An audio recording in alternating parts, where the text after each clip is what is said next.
आणि यानंतर ते ठाण्यामध्ये जाऊयात. उमेदवार नरेश म्हस्के सध्या महाराष्ट्राचा आराध्य दैवत राजा शिवछत्रपती, भारतीय राज्यघटनेचे शिल्पकार, भारतरत्न परमपूज्य डॉक्टर बाबासाहेब आंबेडकर, हिंदू हृदय सम्राट शिवसेना प्रमुख माननीय बाळासाहेब ठाकरे, धर्मवीर आनंद दिघे साहेब यांच्या पवित्र स्वदेश वंदन करून आजच्या या कार्यक्रमाकरता, आजची महायुतीच्या बैठकीकरता उमेदवार जाहीर झाल्यानंतर ही आपली पहिली पदाधिकारी कार्यकर्त्यांची बैठक आहे.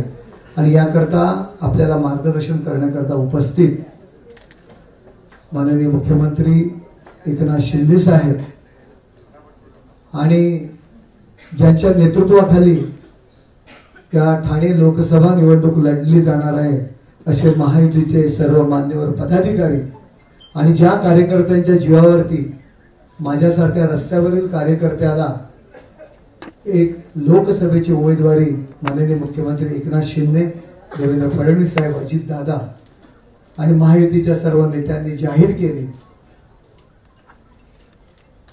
त्या समोर बसलेले सर्व कार्यकर्ते बंधू आणि भगिनींनी, मी काही आज आपल्या समोर भाषण करण्यासाठी आलेलो नाहीये. मी तुम्हाला विनंती करायला आलेलो आहे की आपल्या नेत्यांनी माझ्यावरती ही लोकसभेचे उमेदवार म्हणून जबाबदारी दिलेली आहे. ही जबाबदारी तुमच्या जीवावरती मला पेलायची आहे. ही जी नौका किनारी जी लागणार आहे ते आपल्या पाठिंब्यावर आणि आपल्या मेहनतीवरती, तर आणि तरच ही नौका किनाऱ्यावरती येणार आहे. त्यामुळे आपल्याला एक हात जोडून विनंती करतो की तुमच्या समोर झेंडे लावणारा, फ्लेक्स लावणारा, याच हॉलमध्ये यापूर्वी झालेल्या सर्व सभांमध्ये कार्यक्रमाचं नियोजन करणारा, हार कोणाला द्यायचे, तुरे कोणाला द्यायचे, कोणाचं भाषण करायचं, गर्दी रिकाम्या खुर्च्या आहेत त्या कशा भरायच्या, लोकांना बसायला जागा नाही, महिला आल्या त्या खुर्च्या कशा पाठीमागून खुर्च्या घेऊन यायच्या, पदाधिकाऱ्यांचा मान सन्मान राखायचा, तो नरेश म्हस्के आज माननीय मुख्यमंत्र्यांच्या शेजारी या ठिकाणी पहिल्यांदा बसलेला तुम्ही बघितला असेल.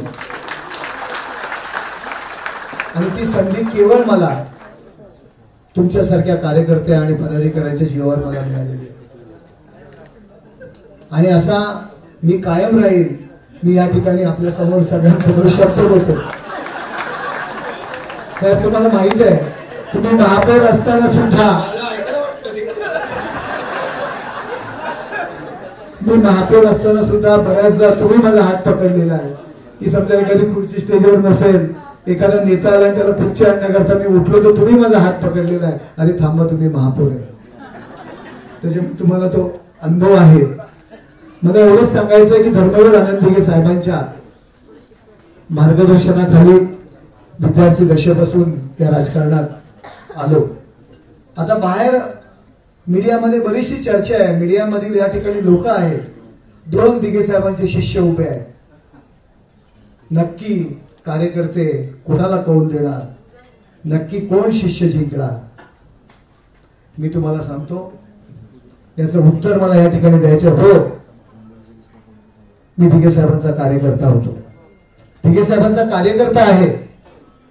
परंतु ज्यांनी दिघे साहेबांना त्रास दिला, ज्यांनी दिघे साहेबांचा जिल्हा प्रमुख पदाचा राजीनामा मागितला, ठाण्यात काम करायचं म्हणून ज्यांनी दिघे साहेबांना सूचना दिल्या, ज्यांनी दिघे साहेबांसमोर पर्याय उभे करण्याचा प्रयत्न केला, आणि ज्यावेळी आम्हाला संधी मिळाली त्याचा बदला आम्ही घेतला, तो खरा शिष्य का ज्याला त्रास दिला, ज्यांनी त्रास दिला त्याच्या मागे जो उभा राहिला तो खरा शिष्य, याचं उत्तर या ठिकाणचे उपस्थित सर्व कार्यकर्ते देतील.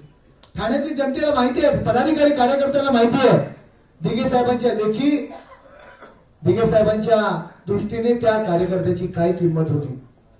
दिघे साहेबांच्या नावाने किती शिवशाप घातले जायचे. आज उदाहरण दिलं जातं आम्हाला काही गोष्टी बोलायच्या नव्हत्या. आम्ही नेहमी आमच्या सोबत असताना प्रतिमा शिंदे साहेबांच्या स्वभावामुळे शिंदे साहेब सगळ्यांना सामावून घेतात आणि त्यामुळे शिंदे साहेबांनी प्रत्येकाची प्रतिमा सांभाळण्याचा प्रयत्न केला. पण तू ज्यावेळी सभागृह नेत्याचा राजीनामा दिला त्यावेळी दिघे साहेबांच्या नावाने कशा पद्धतीने शिव्या दिल्या जात होत्या उद्धवराव जगताप आणि आम्ही सर्व त्याचे साक्षीदार आहोत. आम्ही अजून आमचं तोंड उघडलं नाही. जर दिघे साहेबांचा शिष्य असता केवळ शिंदे साहेबांचा हा जो स्वभाव आहे आणि शिंदे साहेबांना आम्ही सांगत होतो साहेब तुमच्या स्वभावाचा हा माणूस फायदा घेतोय, हा आपला नाही, हा दिघे साहेबांचा झाला नाही तो तुमचा काय होणार हा प्रश्न माझा नेहमी असायचा. शिंदे साहेब मला नेहमी म्हणायचे तुम्ही जास्त बोलता, तुम्ही जास्त बोलता. परंतु साहेब आम्ही त्या माणसाने मी तर साहेब त्या माणसाला जास्त ओळखलेलं आहे. त्या माणसाला भाषण कसं करायचं, कॅमेऱ्याकडे कसं बघायचं या नरेश मस्केनी शिकवलेलं. नरेश मस्के जेव्हा सेकंड शिफ्टला असायचा 11 वाजता मला कंपनीवर न्यायला तो माणूस यायचा. माझ्या आनंदनगर मध्ये तिथे सेकंड शिफ्ट वरून यायचं. रात्री 12 वाजता सुद्धा माझ्या त्या ओपन स्टेज वरती माझी वाट बघत बसलेला हा माणूस असायचा. त्यामुळे मी तुम्हाला नेहमी सांगायचो साहेब तुम्ही याच्यावर विश्वास ठेवू नका. पण आमचा साहेब म्हणजे हरिश्चंद्र, कोणी काही करो अरे आपले जाऊ द्या आपण त्यांना जवळ ठेवू, आपलं आहे रे कुठे जाणार. हा साहेबांच्या स्वभावाचा फायदा त्यांनी घेतला. असो अरे शिष्य हा कसला आला शिष्य. गुरुची परंपरा कायम ठेवायची असते. गुरु शिष्य परंपरा या हिंदू धर्मात या हिंदुस्थानामध्ये त्या गुरु शिष्य परंपरेला फार मोठं महत्व आहे. आपण गुरुपौर्णिमा साजर करतो, गुरुचे उत्सव साजर करतो. कशासाठी? गुरुची परंपरा कायम ठेवण्याकरता. का गुरुला पर्याय म्हणून आपण उभे करतो. सांगा एक तरी उदाहरण त्या भारतीय संस्कृतीमध्ये एक तरी उदाहरण सांगा की गुरुची परंपरा आहे, गुरुचे उत्सव आहे, त्याला आपण पर्याय म्हणून उत्सव म्हणून उभे करू शकतो. दिघे साहेबांनी सुरू केलेले मग दहीहंडी उत्सव असेल, नवरात्र उत्सव असेल, ते विषय ती परंपरा ती संस्कृती एकनाथ शिंदे यांनी कायम ठेवली. परंतु या माणसाने स्वतःचं नाव व्हावं, स्वतःला वेगळी प्रसिद्धी निर्माण व्हावी म्हणून त्या उत्सवाला एक पर्याय म्हणून त्याच उत्सवाच्या जागेपासून एक 500 मीटरवर वेगळे स्वतःचे उत्सव सुरू केले. याची काय योग्यता आहे दिघे साहेबांना गुरु म्हणून घेण्याची. आजही दिघे साहेबांची हंडी त्या ठिकाणी शिंदे साहेब म्हणतात दिघे साहेबांची हंडी ठाण्याची हंडी आणि मानाची हंडी. शिंदे साहेबांनी ते उत्सव कायम ठेवले. पण शिंदे साहेबांची हंडी कधी बॅनर पोस्टरवर लावलं म्हटलं गेलं नाही. परंतु यांचं काय राजन विचाराची हंडी कुठे तर त्याच तेंबी नाक्यापासून 500 मीटरच्या अंतरावर.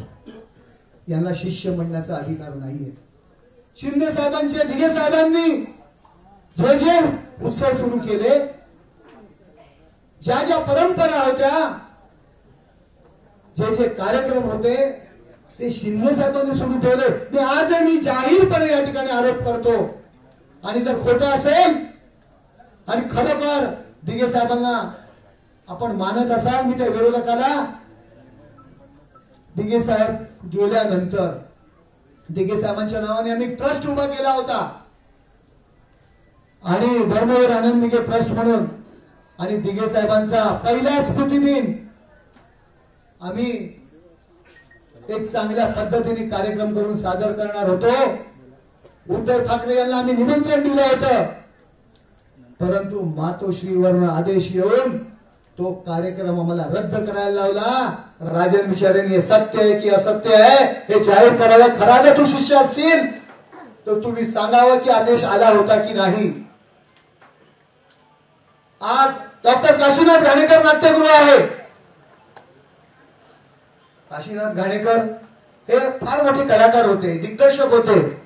परंतु शिंदे साहेब, नरेश मस्के या सगळ्यांचं म्हणणं होतं की धर्मवीर आनंद दिघे साहेबांचं नाव आपण त्या नाट्यगृहाला देऊया. कारण रोज त्या नाट्यगृहामध्ये रोज ऍक्टिव्हिटी सुरू होणार आहेत. रोजचं 3-3, 4-4 शो. एक दिघे साहेबांचं नाव पुढे कंटिन्यू राहावं लोकांच्या तोंडी सातत्याने.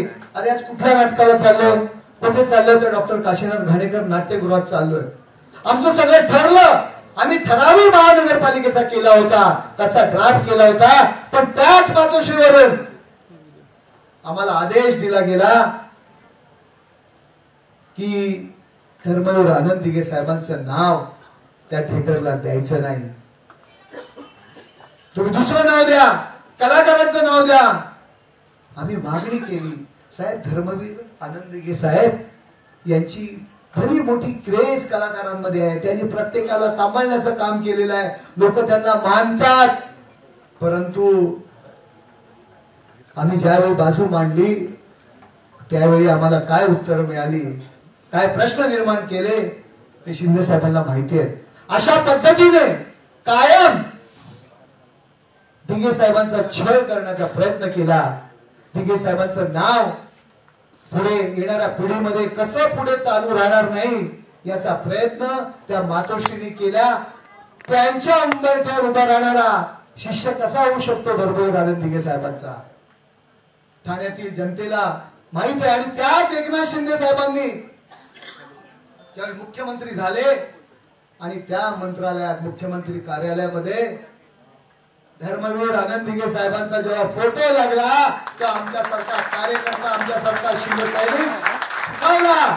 काही नाही आम्हाला मिळालं तरी चालेल, आमच्या शिंदे साहेबांनी आमच्या धर्मवीर आनंद दिघे साहेबांचा फोटो त्या मंत्रालयात लावला. हा प्रत्येक शिवसैनिकाचा आनंद होता.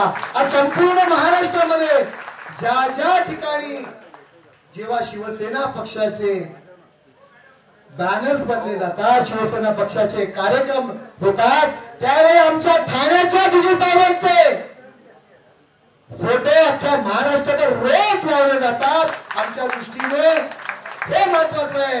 आणि आमच्या दृष्टीने जे दिघे साहेबांचा शिष्य शिंदे साहेब म्हणून जे बनवले जातात आणि त्यांचे सहकारी म्हणून आम्ही जे म्हणतो, आज आमचा अभिमानाने आमची छाती फुलून जाते. राजन विचारे, आज तू काय आरोप करताय? माझ्यावर आरोप केला जातो की नरेश म्हस्के काँग्रेसमध्ये जाणार होतो. मी इतके दिवस गप्पा बसलो, त्याचं उत्तर दिलं नाही. काय वय वर्ष रवींद्र फाटक या ठिकाणी आहेत साक्षीदार. काय वय वर्ष होतं नरेश म्हस्केचं? 24 ते 25 वर्षाचा नरेश म्हस्के. काय राजकीय प्रगल्भता? राणे साहेबांनी निर्णय घेतला. राणे साहेब कोकणाचे होते. आम्ही सर्वजण राणे साहेबांवरती प्रेम करायचो, जसं मी राज साहेबांवर प्रेम करायचो तसं राणे साहेबांवर प्रेम करायचो. वाटलं मनाला, परंतु निर्णय कोणी घेतला नव्हता. या माणसाने त्याचा बाऊ केला. स्वतःची लिडरशिप एस्टॅब्लिश करायची होती आणि म्हणून बोंबाबोंब सुद्धा यांनीच केली. आणि हा मला कोण घेऊन जाणार, परत घेऊन जाणार माझ्या एरियातून. माझ्या एरियात असाही काल आला होता, 300 रुपयांनी 10 माणसं घेतलेली बरोबर, एरियातली 3 माणसं. हा काय माझ्या एरियात आम्हाला बरोबर घेऊन जाणार? आणि हेही सांगतो त्याचा एक दुसरा साथीदार जितेंद्र आव्हाड. ठाण्यामध्ये त्याची काय त्याची इमेज आहे तुम्हाला सगळ्यांना माहित आहे. ठाण्याचं राजकारण जितेंद्र आव्हाडच्या सल्ल्यावर करणार जो जितेंद्र आव्हाड धर्मवीर आनंद दिघे साहेबांच्या नावाने बोट मोडतो. मी सोडवलं ताड्यातून. अरे जितेंद्र आव्हाड, तुला पॅन घालता येत नव्हती, तू तिथे येऊन बसत होता, तुला त्या जमीन घोटाळ्यातून दिघे साहेबांनी बाहेर काढला आणि तू ताड्यातून त्यांना सोडवलं. शिवसेना प्रमुख माननीय बाळासाहेब ठाकरे यांचे पुतळे जाळले त्यांनी, त्यांच्या प्रतिमेला काळे फासलं. तो या राजनीतीचा सल्लागार.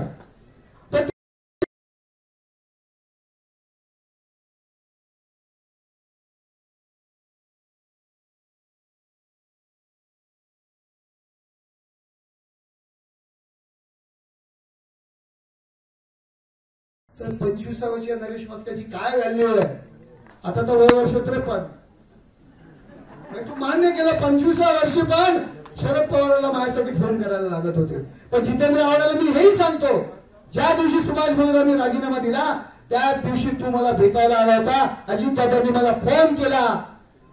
त्यांच्या फोनवरनं राज्यपाल नियुक्त आमदार करतो तो आमच्या राष्ट्रवादीत आहे. त्या जितेंद्ररावांनी हे सांगायला विसरला की अजितदादांना जाहीरपणे सांगितलं, साहेब मी शिवसैनिक आहे, मी न फुटणारा शिवसैनिक आहे, तुमच्यासारखे राज्यपाल नियुक्त आमदार बिमदार मला काही गरज नाही, मी शिवसेना कदापि सोडणार नाही. त्याला साथीदार, त्याला पुरावा नजीब मुल्ला होता. आणि ज्या दिवशी जितेंद्ररावांना सांगतो नरेश मस्केला मी घरी घेऊन गेलो शंभर विश्रांतीला, तो जितेंद्र आव्हाड उद्धव ठाकरे साहेबांनी मला फोन केला, त्याला मी भेटायला गेलो केवळ माझ्यासोबत नजीब मुल्ला माझा मित्र होता म्हणून. तू कोण आला तुझ्यासाठी तुझ्या बरोबर जायला? अशा पद्धतीने चुकीच्या बातम्या पसरवण्याचं काम करतायत. परंतु माझ्या या कार्यकर्त्यांवर विश्वास आहे. या कार्यकर्त्यांना संघटनेचं काम करण्याकरता, संघटनेचे कार्यक्रम यशस्वी करण्याकरता हा नरेश मस्के दिवसांना 4-4 वेळा फोन करतो. या कार्यकर्त्यांना माहिती आहे संघटनेबद्दल मला काय तळमळ आहे ती. त्यामुळे तुझ्यासारख्या फालतू माणसाने माझ्यावरती आरोप करून काही फरक पडणार नाही. तुम्हाला मी एवढंच सांगतो की या पिलावळींना जागीच चिरडून टाकण्याची ही वेळ आता आलेली आहे. ठाण्यासारख्या लोकसभा मतदारसंघामध्ये अशा माणसांचे हस्तक्षेप थांबवण्याकरता आपण प्रचंड मेहनत करायला पाहिजे. तुम्ही ती करताय. लोकांपर्यंत आपल्याला पोहोचायला पाहिजे. आपल्याला इलेक्शनच्या सर्व टेक्निक्स माहिती आहे. येत्या खासदार झाल्यानंतर जो नरेश मस्के आता होता तसाच राहणार आहे, काही बदल राहणार नाही. हा शब्द माननीय मुख्यमंत्री एकनाथ शिंदे साहेब यांच्या समक्ष आपल्याला देतो आणि माझी रजा घेतो. धन्यवाद. जय हिंद, जय महाराष्ट्र. एबीपी माझा, उघडा डोळे बघा नीट.